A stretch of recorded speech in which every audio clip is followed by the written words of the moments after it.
Which part of the uterus is called as living ligature of the uterus. तो यहाँ पे question ये है कि हमारी यूट्रस का कौन सा ऐसा पार्ट होता है जिसे लिविंग लाइगेचर कहा जाता है। लाइगेचर में भी ऐसी चीज़ होती है जो किसी चीज़ को बाइंड करके रख रही है, ठीक है, तो लिविंग लाइगेचर। तो यहाँ पे ऑप्शंस में हमारे पास दिए हैं perimetrium, endometrium, middle layer of myometrium, inner layer of myometrium.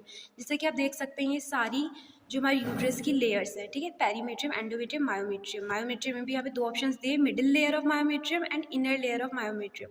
तो यहाँ पे हमारा राइट आंसर होगा मिडिल लेयर ऑफ मायोमेट्रियम, क्योंकि इसमें क्या होता है, तीन टाइप के मसल्स होते हैं, लॉन्गिट्यूडनल, इंटरलेसिंग, सर्कुलर, और ये ऐसे क्रॉस लिंकेज टाइप बना लेते हैं, ठीक है, और इनके बीच में ब्लड वेसल्स होती है।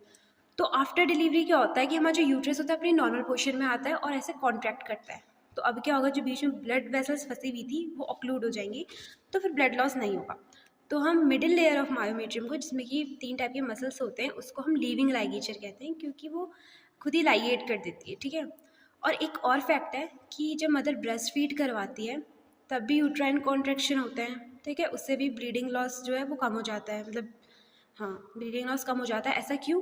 क्योंकि जब मदर ब्रेस्ट फीड कराती है तो ऑक्सीटोसिन सिक्रीशन बढ़ता है, ठीक है, इसकी वजह से क्या होता है, यूट्राइन कॉन्ट्रैक्शन बढ़ते हैं। अब यूट्राइन कॉन्ट्रैक्शन अगेन बढ़ रहे हैं तो फिर जो ब्लड वेसल है वो अगेन ऑक्लूड हो जाएगी, फिर से हमारा ब्लड लॉस प्रिवेंट हो जाएगा।